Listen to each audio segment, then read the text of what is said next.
Good evening, everyone. So we'll be really covering 15.7 today, triple integrals, and 15.8, which gets into cylindrical integrals. Before we do that, I thought we could warm up with just a center mass problem from 15.5. That was the last thing we did. We had to find either the mass or the center mass. This row of x, y, just remember that's the density. That's the density that they're talking about, so that's what that row of x, y is. And if we do x bar, we do 1 over the mass, double integral, and then you have that x, whatever mass times this. Or you can think of it as 1 over mass times the moment.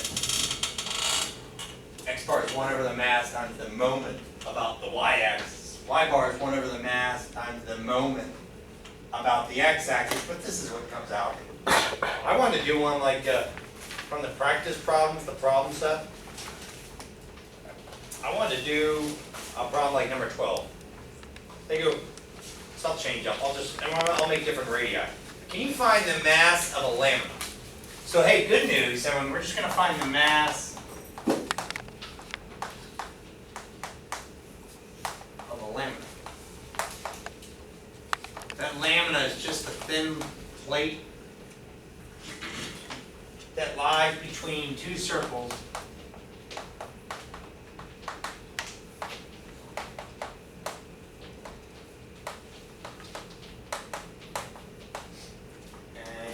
How about r equals 2 and r equals 4?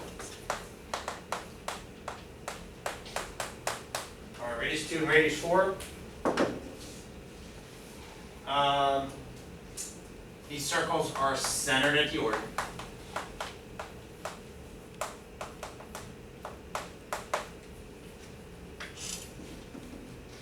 If the density equals the reciprocal distance from the origin.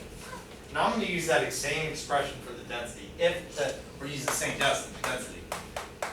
If the density equals the reciprocal of distance from the origin. And maybe some of you have already worked the problem with the radius 1 and 2, but I thought it'd be good we start with this problem today because the reason, number 1, it allows us to update what we did last lesson. Number 2 is today we'll do center mass of a solid.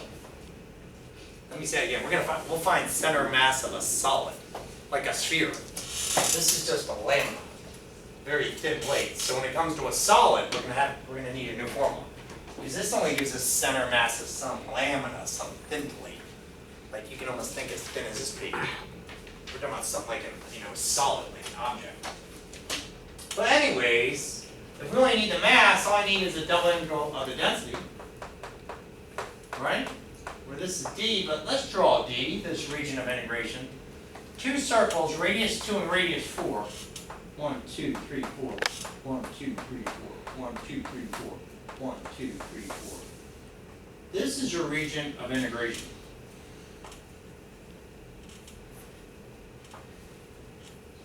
They didn't say like half circles or a half donut, like a half donut. This is like a donut, isn't it? There's your donut. So just by this being the region of integration, this is D. Do you agree we should go polar? We should use polar coordinates whenever the region of integration deals with circles. Let's go polar on this. So right away, let's go polar. All right. What letter can we not forget? See it? That when we say when we go polar, it's always r d theta equals to dA. R d theta. We need that r automatically every time we go polar. So I'm going to put that down before I forget. I'm just going to put it right here. Just r. Don't forget r. And then d r d theta. All right. What's the limits for the radii?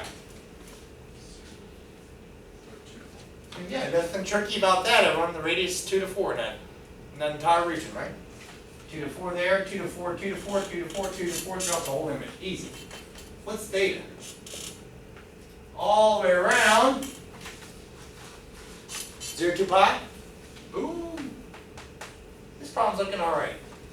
But what about the density? We're going to put the density here. density was reciprocal, that means 1 over, right? Okay. 1 over. Distance from origin. What the heck is distance from origin? Distance from origin is, right, isn't that distance from origin? If that's distance from origin, I gotta put that down here. But then I gotta make it polar. What does that turn into? 1 over the square root of r squared, which simplifies, doesn't it? So what's that whole mess turn into? It really gets nice. Just dr d theta, that's r over r1. So we just have an integral from 0 to 2 pi, 2 to 4. This becomes a 1. If you want, you can split this thing up, right? I can do 0 to 2 pi d theta. And I can multiply that times the integral from 2 to 4 of a 1 dr. The integral from 0 to 2 pi of d theta is, you get theta from 0 to 2 pi, you just get 2 pi, right? What's the integral of 1? Or you go from 4 to 2, what's 4 minus 2?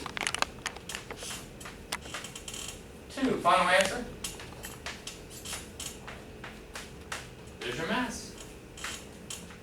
So that would be the mass of that lemon. I just thought it'd be good to start with that.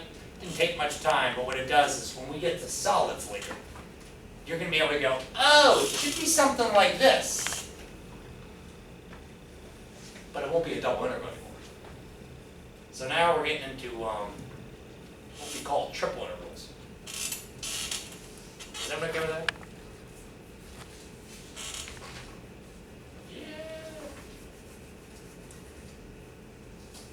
Nice. Good deal. Okay. I can erase. Alright. We haven't seen triple integrals yet, so we're going to figure out what the heck this is for. What's the reason behind triple integrals? One is going to be it's necessary to find the center of mass of a solid. That's one reason. When you find the center mass of a solid, that's a great application problem, but it also makes it really easy to find something like volume. So we're not going to work this problem. But when I saw this problem in the book, they go, this was back in section 15.2. So if this was in section 15.2, this problem, we didn't learn triple integrals yet, right? But they go, can you find the volume of the solid that lies underneath this hyperbolic parabola, z equals to 3 minus y squared, 3y squared minus x squared plus 2. 3y squared,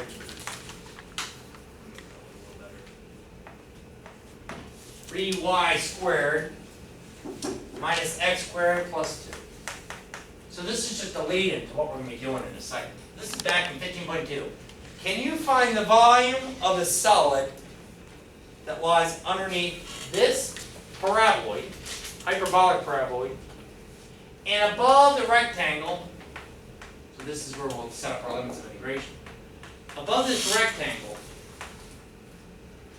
they said -1 to 1 by 1 to 2. Well, we won't solve it, we'll just set it up.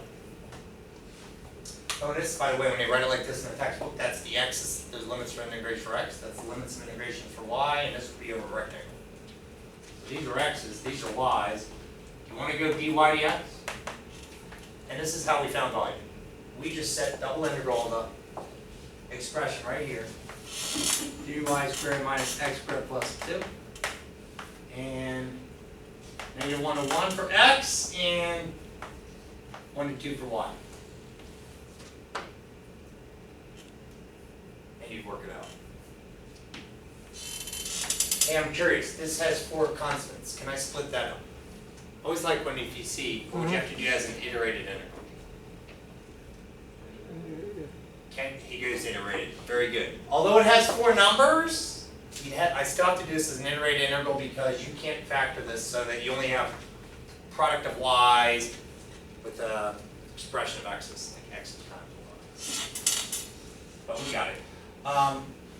But is there a way you can look at this in section 15.7 with triple integrals? You wouldn't need it here, but we're saying, well, you could have done this. You know, like this. All right, 1 to 2. I'm going to do now an integral here. And this will be my upper z. This will be my lower z. And I'm talking about surfaces. To get the volume, I'm like the volume bounded by these two surfaces. So this would be the top surface, this hyperbolic paraboloid, that would go right here. I just thought this would be a good lead into what's going on in section 15.7. I could set up a problem like this. What would be the lower bound though? See, when I wrote this, let me read this again. They just go, this is a problem of 15.2. Find the volume of the solid that lies under the hyperbolic paraboloid, z equals 3y squared minus x squared plus 2, and above this rectangle. Well, this rectangle, above this rectangle, where was this rectangle lying? It was lying in the xy plane. The xy plane is the equation z equal to 0. Someone got that? So I want to point that out. This rectangle above this was lying in the xy plane. So we could set this up where this is just z equal to 0. You go, now what goes here? Just a 1.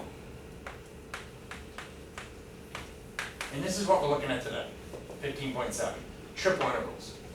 So aha, double integrals found volume. Double integrals find volume if your expression right here is the function, z function of x and y, and you know what else has to be true? I remember we talked about this. The function of x and y would have to carry on positive values over that region. You can't go negative if you dip underneath the xy plane. But triple integrals also find volume. Do you notice that? But triple integral of what number? What number is that? 1. So I'll be saying that often. That, okay, a triple integral, when you have a 1, will always find volume. So that can be confusing because you're like, well, double integral of a 1 would actually just give you area. A double integral of a function here, as long as that function of x and y, when I'm going to put z, I'm going to make a note. As long as that function of x and y is always greater than or equal to 0 over that region, which it is, then it's going to give you volume. But we can call it net volume because sometimes we know this. Don't planes and surfaces dip below the xy plane and stuff? Yeah. So in this case, I get this 1. We can work out a problem. Could you take me through the first integral? What's the integral of this with respect to z? It's a z. You just get a z. And what's the top limit? Square minus x squared plus 2. And? 0. 0. And you plug this in, and guess where you're at now? Ta-da! See what happens? Ta-da! Da-da-da! You're now here. This and here. Subtract this. Now you're at this point. See how it goes together? But this is a wonderful way for us to set up problems from now on. Because we're like, oh, I want to get the volume bounded by this paraboloid and this paraboloid. Okay, whichever one's up on top, in terms of like higher, and which one's below, bounded below, upper, lower, and put a 1. And we'll give you the volume between those solids. Cool? Alright. So, on that note, triple integral of a 1 finds volume. So,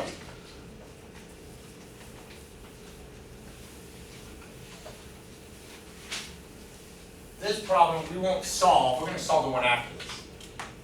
Can you just set this up? Set up an expression that finds the volume.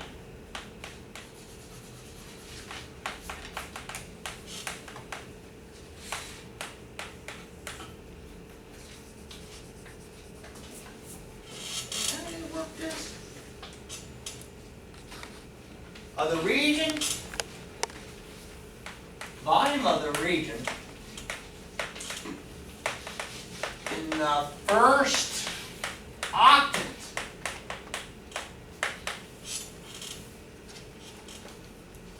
bounded by these planes.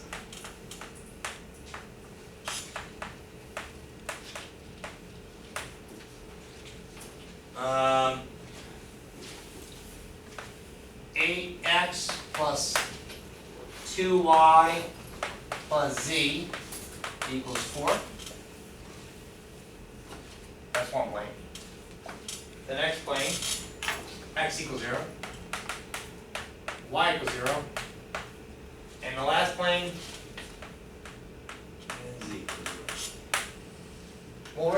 set up the problem to solve this.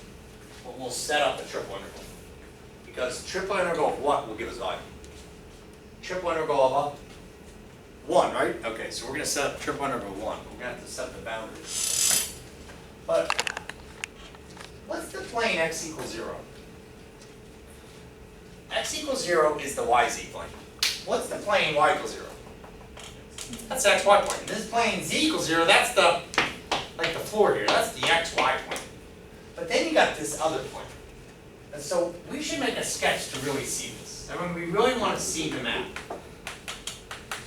before we set this thing up. So you're going to notice in section 15.7 with triple integrals, you will want to make a sketch a lot of times. A lot of times. You're going to want to make a sketch so you can visualize what's going on here in this first octave. So, you might recall this. There's x-axis, y-axis, z-axis. And I'm not going to draw the other axes because they just said first octave. So I might as well just, in terms of negative axes, I'll just keep all the positives. That's the positive x-axis, that's the positive y-axis, the positive z-axis. Do you remember how to sketch a plane? Can we sketch this plane? Intercepts. So let's sketch this plane right here.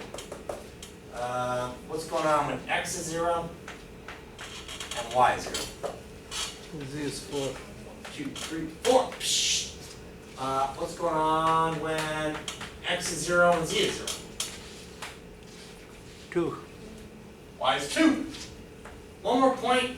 Let's find the x-intercept. What if y and z both 0?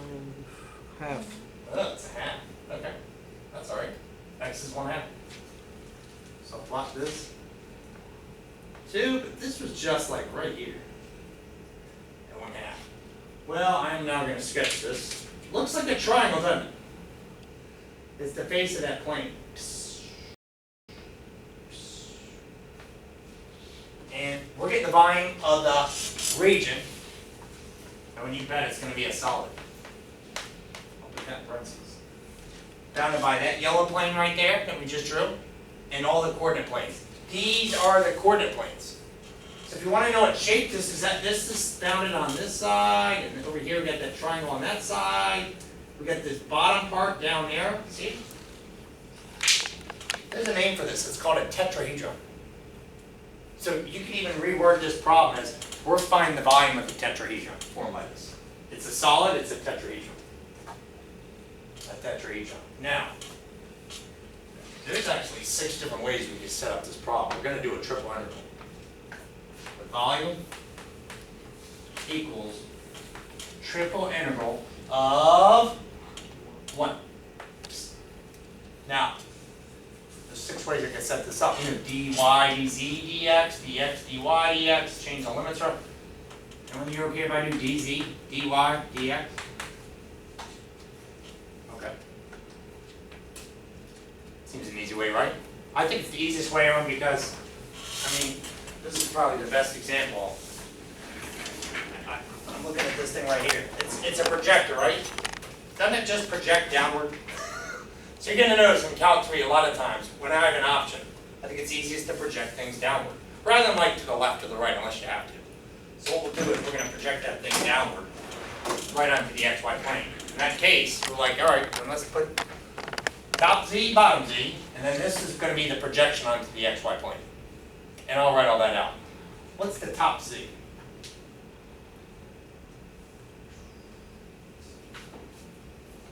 It's that yellow circle right there. And what's the equation of that? We've got to solve for the z. What would z equal to? 4 minus 8x minus 2y. Alright.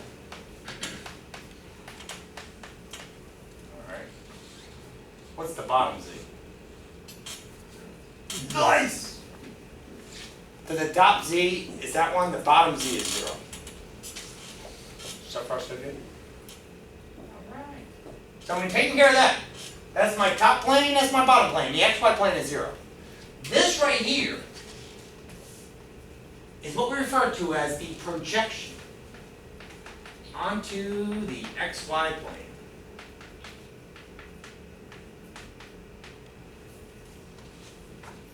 Okay. So can you project this onto the xy plane?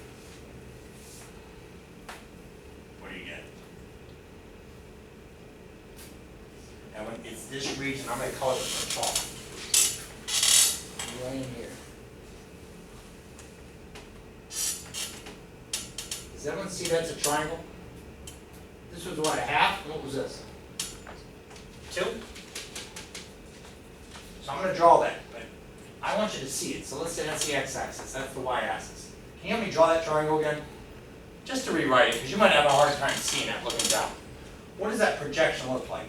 The y value was 2, 2. What was the x value? half. 1/2. And I'm going to shade in this triangle. It's a triangle. Can you set up the limits integration for that?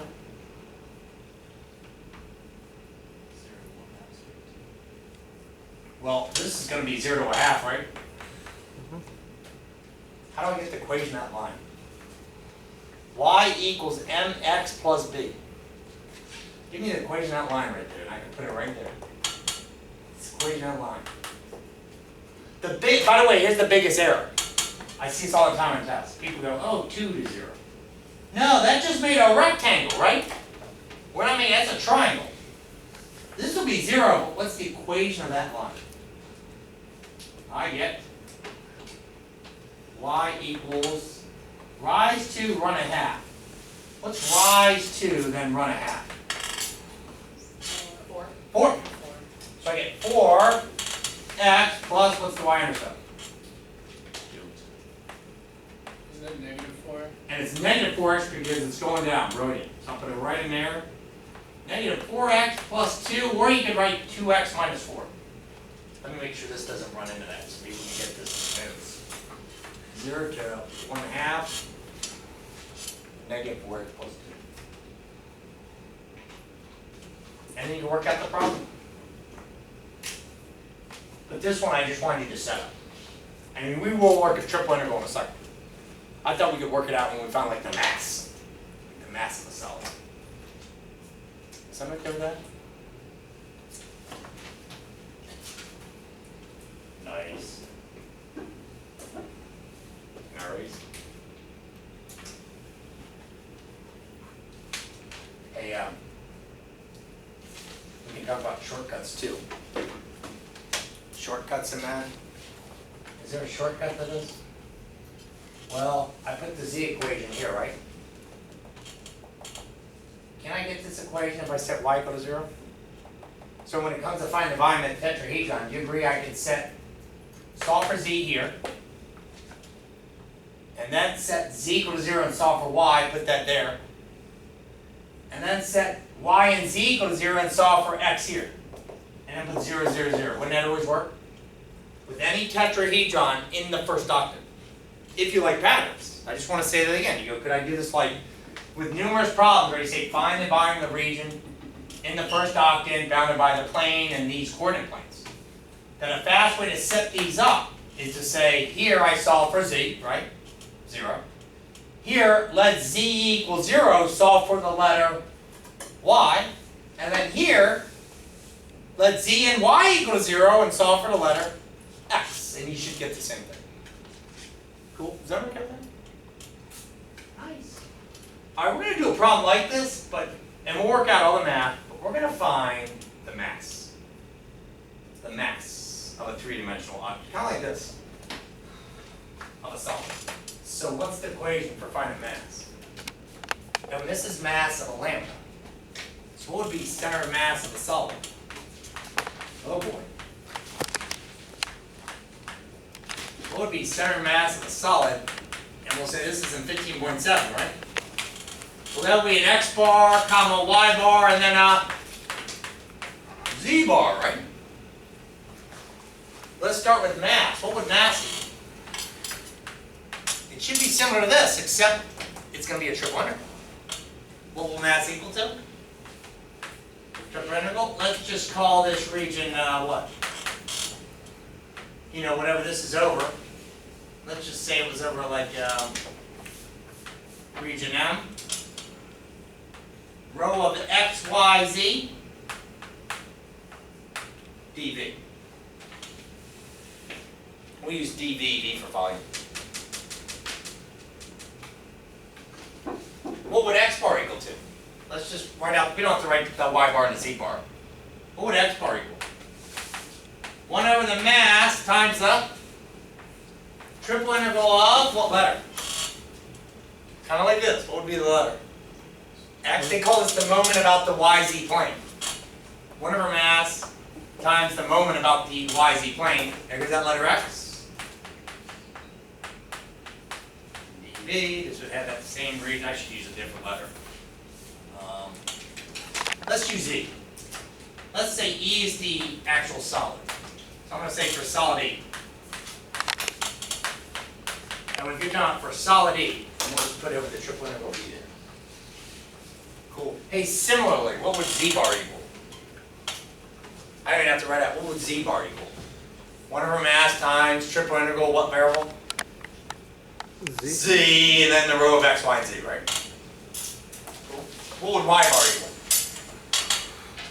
Same thing. 1 over mass times triple integral Z times the row of X, Y, and Z.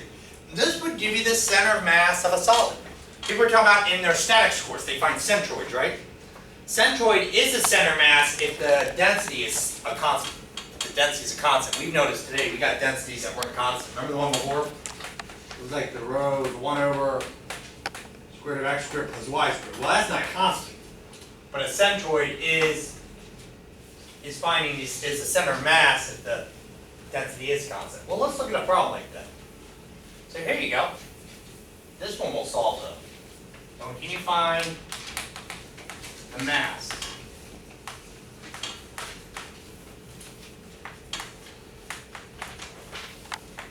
Of the solid tetrahedron.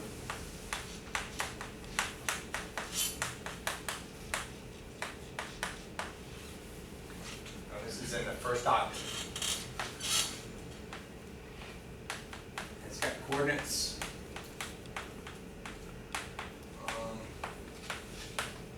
0, 0, 0, and it's got a 0, 0, 2, and it's got 0, 2, 0, and it's got also 0, 0, 2.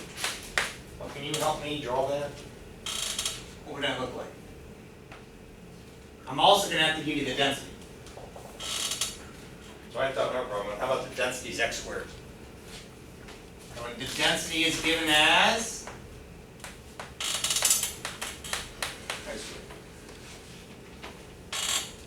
find the mass of the solid tetrahedron with coordinates 0, 0, 0, 0, 2, 0, 2. All right, let's plot this. 2, 2, 2.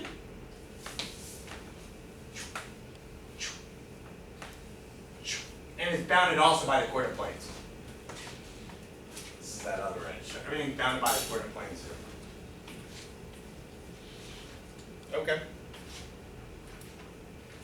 Well, we don't need volume. We need the mass. So a triple integral of 1 would give me what?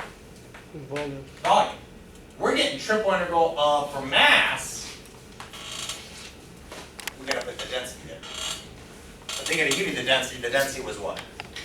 X squared. All right, let me get that right here. Here's x squared. This isn't volume. We're getting mass. Everyone you okay if I do dz dy dx? Cool. Here's the biggest challenge. They didn't give me an equation of plane. Like the last problem. Ugh. But I think it should be easier when they gave us easy points. What was it? This is 2, this is 2, this is 2. You know what the equation of plane is? It's rather easy. X plus y plus z equals 2. I'll let you check it. Do all those points fall in that plane? They did, by the way, I'm taking this problem in the book, they did this on purpose. They didn't want you to have to sit there and struggle to get the equation of plane. Now, if you're like, what would you do if they just gave you 3 goofy points on those x, y, and z axes?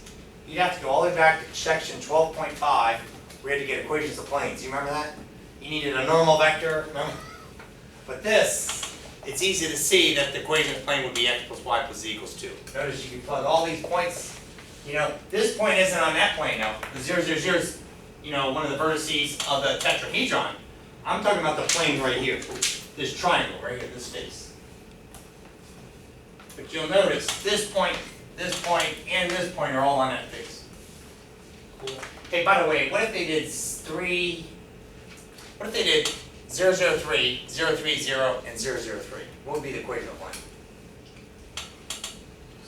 Of that plane right there, x plus y plus z equals 3. Your problem set, number 15, has 0, 0, 0 as a point of the tetrahedron, but then it has 0, 0, 1, 0, 1, 0, and 0, 0, 1. What would be this equation? X plus y plus z equals 1. Okay. So, and we got to set this up. What's the top z? What's your top surface? Because we're going to project this right onto the xy plane. What's that z equals? 2 minus x minus y. What's the bottom surface? 0, because it's going to be above the xy plane, right? Now here's the hard part, which I hope you find easy. Give me that projection. See, I'm projecting this onto the xy plane. Well, let me draw that again. Here, draw it. I like to draw the projection again. What's the projection look like? Projection is like a shadow, how that projects you right onto the xy plane. Projection onto xy plane, and then we'll solve this problem. It might take up a lot of room in your notes, but that's okay because it is a triple integral and we're solving it. That's a 2, that's a 2. What's the equation of that line? 2 minus x is the equation of that line right there. What's the bottom limit? And these have to be numbers. Remember, the outer limit always has to be numbers. What's the 2x values? 0 to 2. Is that okay with the setup? Hey, by the way, would the shortcut work there? That is a tetrahedron. The tetrahedron shortcut works, doesn't it? Solve for z. Let z equal 0. Solve for y. Let z and y equal 0. Solve for x. 0, 0, 0. And we'll solve this. Hey, keep in mind, we're not finding volume, are we? Volume would have been easier. What would have been here? Just a 1. That would have given you nothing. We're finding mass. All right, so here we go. Can I erase this projection? All right, let's get to work. When I might run out of room here, because it's a triple integral. So I'll start over here. What's the integral of x squared with respect to z? Cool, x squared z. What do you got to plug into it? 2 minus x minus y and a 0. Hey, we got it down to 2 double integrals. I'll get out of the way once you can see this. I'm just going to go here. Okay, x squared times 2 minus x minus y, and then you subtract the 0. Cool, we're down to double integral. Well, was everyone okay with that? Cool. Now you know why I didn't give you a density z squared. Because then we would have done what? Z cubed over 3? And it became nasty, right? Did you follow me? Now you notice some of these problems it's appropriate to pull out a cast. Do you know what I mean by a cast? Computer algebra system?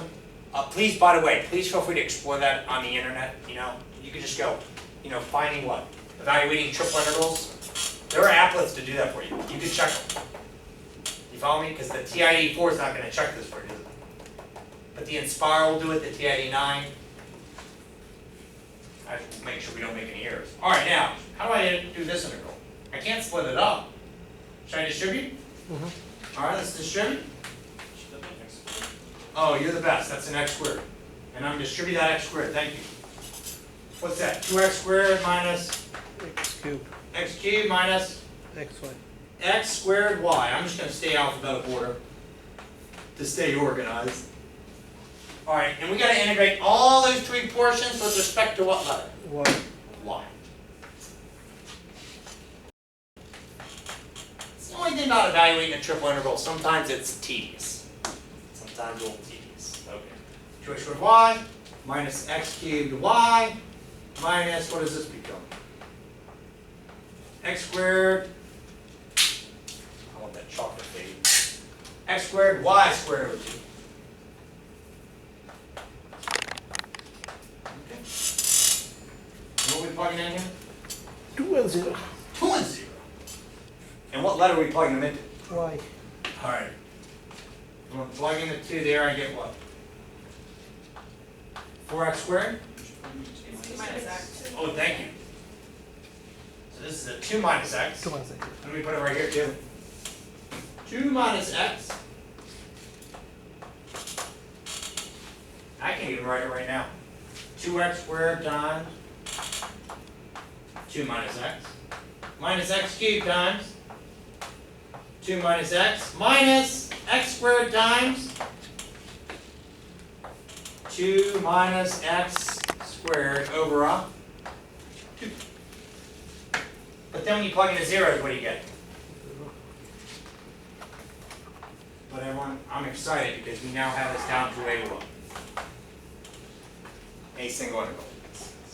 This is why I put this off to the left. Can anyone read this? I hope I'm not writing too small. I just knew this was going to be a monster. We're like, okay, get through there. We're now down to a single integral. You want to just distribute all that stuff? Does that sound good? Unless you want to factor. You might factor out at 2 minus x. I'm just going to distribute. It shouldn't be too bad. All right, here we go. What's this all distribute? 4x squared minus 2x cubed minus 2x cubed plus x to the 4th minus, okay, I gotta be careful on this. What is that FOIL? Help me FOIL that out. Good job. 4 minus 4x plus x squared. So I haven't done the integral yet. I just thought let's expand, combine like terms. I feel it'll get a little better. There's like terms in there. Let me write it again. 4x squared minus 2x cubed minus 2x cubed. So far so good? Plus x to the 4th minus, what's that? 2x squared, what's that? Plus, what's 4x cubed over 2? Alright, and minus x to the 4th over 2. And I distribute that, right? Minus, then that was a plus, that was a minus. Good, yeah. Now where are the like terms? I'll draw arrows. Where's all the x squareds? Alright, here's an x squared. What's 4x squared minus 2x squared? I get 2x squared. What's minus 2x cubed minus 2x cubed plus 2x cubed? Minus 2x cubed. And what are the other like terms? Oh, what's 1x to the 4th minus 1/2 x to the 4th? Plus a half x to the 4th? Okay. But check it over. Everyone okay with the like terms? 2x squared, negative 2x cubed, net, plus a half x squared. What's these integrals? One thing about it is a little tedious. 2x to the 4th over 4 plus x to the 5th over 10. Alright, what's this answer? I get 16/3 minus 8 plus 32 over 10. And I don't care if you do it right now in a calculator, if you don't want to get common denominators. You can write as a fraction or as a decimal. I'll write it both ways. I don't know how you're going to want to write it. What's that number? What's 5 1/3 minus 8 add 32/10?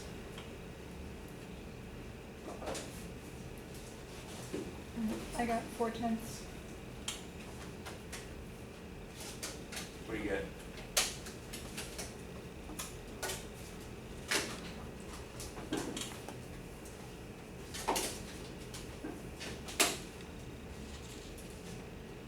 I can do common denominators, but I have to get a common denominator of 30.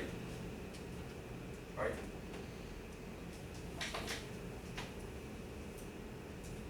Maybe I'll get there.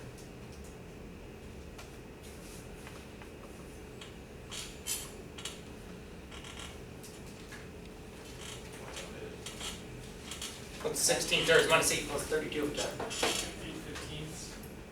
8/15. What's that as a decimal?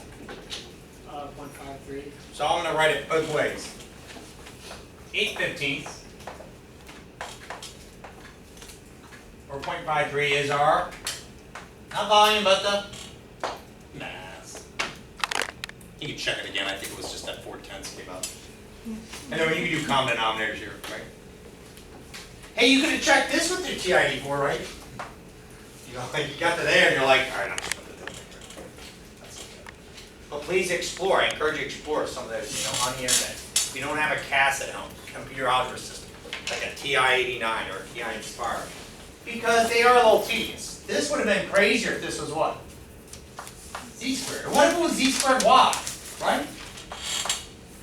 It can get a little nasty. Cool.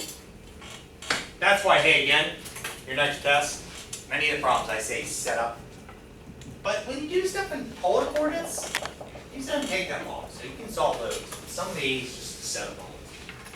Hey, great job with the tetrahedrons. So now let's look at a problem like this. And can you find the volume?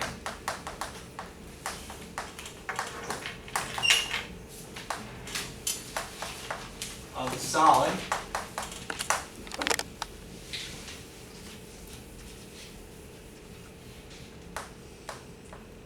bounded by the paraboloid.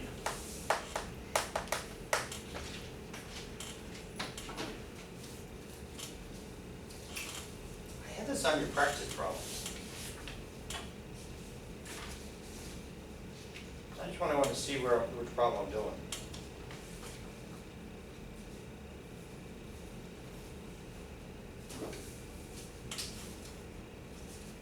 Oh, I know where I put it. I have it on this one. Okay. The paraboloid z equals x squared plus y squared plus 2. And the plane z equals 18.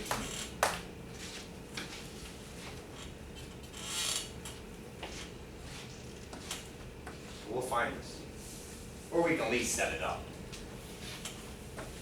Now, can we draw this? What does that paraboloid look like? This is why these images are important. That's why section 12.6 is important. Can you help me sketch that paraboloid? What does that look like?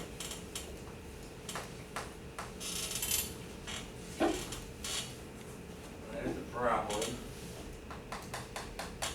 How high does it get to? 18.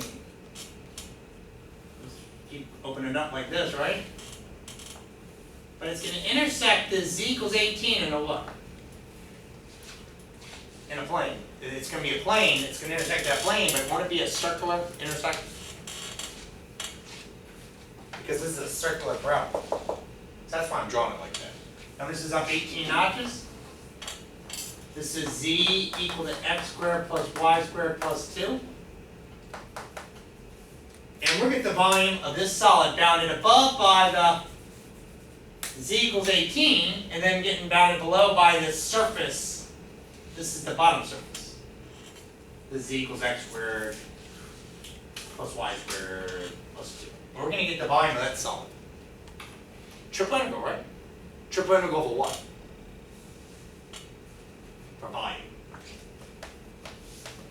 Volume is mass. We do triple integral the density, but volume we just do triple integral the number 1. Okay.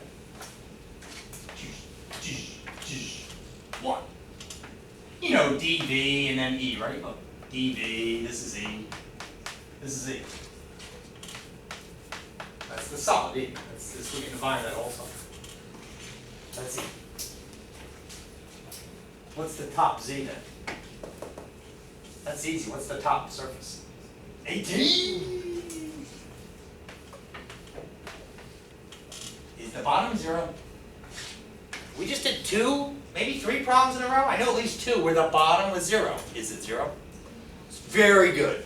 I love it. That's the big error in tests. Because you see 0 so often, you're thinking, I guess that's 0. Look what it's bounded below by that equation. So I'll put it, what is it? X squared plus y squared plus 2, right? Everyone okay if we project this onto the xy plane? So what number goes here? 1. dv, I'll just put e here, right? Well, now I can just put, this is the projection.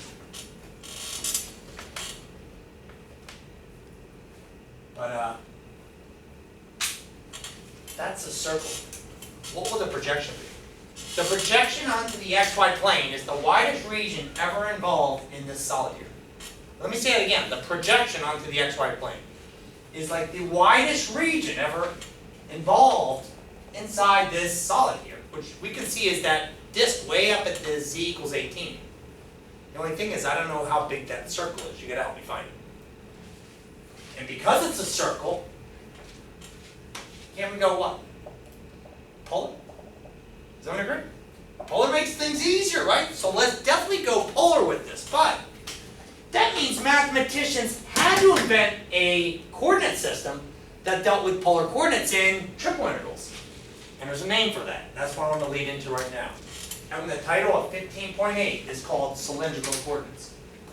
Okay? So I'll put it right here. What is cylindrical coordinates? It's polar coordinates with the variable z. How cool is that? It's not too hard. Cylindrical coordinates is basically what we're looking at right now. How to handle this problem. Cylindrical coordinates, first of all, we could say our coordinates would be r for radius, theta, and then would be the third variable? Z. Everything's in terms of r, theta, and z now. So cylindrical coordinates is polar coordinates with what letter? Z. Does that make sense? Cool. Yeah, we're saying here, I'll do everything in a circle, and then I'll go up straight up, and it's like we can think of things as cylinders. But it's so awesome for problems like this, right? Because I can still do a triple integral, but hey, don't forget, we're still going to have to put this what? This r. So you know what this looks like? We're saying a triple integral of some function of what? X, y, and z dv is equal to, let me write this out. I'd say f of r cos theta, r sine theta, comma z, and then what letter again? There's that element, I need it. I need that element. R dz dr d theta. But here, do a little squiggle there or something to remind you, don't forget about that r. Feel free to put that r out in front of this. Okay? Feel free to put that r way out in front so it stands out. Here, I'll put it in yellow. Don't forget about r, like the pirate, RDR. RDR. Cool? So let's do this problem, everyone. Go polar. But you know what we're saying? Because it's three-dimensional, go what? Go cylindrical. Go cylindrical on this. I mean, I could have ran out the first integral and got it to polar coordinates, but that's what cylindrical coordinates is for. For problems like this, where these shapes, these projections are circles. Cool? So I'm going to start setting this up. I'm going to go cylindrical. Whoop, whoop, whoop. What's this number? 1. What's the variables? dz, dr, and d theta. Did I forget anything? Way to go, Rich. I'm telling you, everyone, you may laugh, but you wouldn't believe how many times this happens on a test. You get your test back and you're like, oh my gosh, I got an 82. I would have had a 97 if I just didn't forget r in 3 problems. It can get forgotten. Rich says you need an r right there. Because I'm doing volume, but oh. Now, what's the top number? 18. You gotta help me with this. I can't leave the x's and y's, that's Cartesian. Any suggestions? What can I call that? Totally good. R squared plus a 2. Okay, what do you think theta is? We can do the theta. What do you think theta is? Look. This is theta. It's going all the way around. What do you think theta is going to be? 0 to 2 pi. You bet. So the hardest part is, what the heck are the radii? What's the limits of the radii? It's that, right there we call it the projection. It's that wide circle gets projected on the xy plane. I don't know how wide the radius is. Now some of you are probably doing your head, but I say we work it out right now. I'm going to put 0 to 2 pi, but this circle here. What's the radius? How do you find where two surfaces meet each other? Set them equal to each other. We have to do that. we have to go off to the side of the paper somewhere and figure out what's gonna be the radius of that circle. So let me just go off there. Where do these two surfaces meet? Where do they intersect? Question mark, and you're saying let x squared plus y squared plus 2 equal the 18. Subtract 2 on both sides. I think you all are going to know the radius of this circle. Is that radius 16 or 4? The radius is 4. Now some of you might have done that in your head, but that's the this is a radius of 4. Gets up to 4, goes down to -4. That's called the projection onto the xy plane. That's what they call it. It's way up here, but it's the projection. We have to make sure we hit the widest region ever encountered. So, limits of radian, not -4 to 4. R is never negative with these. 0 to 4. And then theta is what? 55. Hey, when it comes to solving it, we don't have to solve it. We set it up. Unless you wanted to. The problem in the price sets it set up, so we'll just do setup.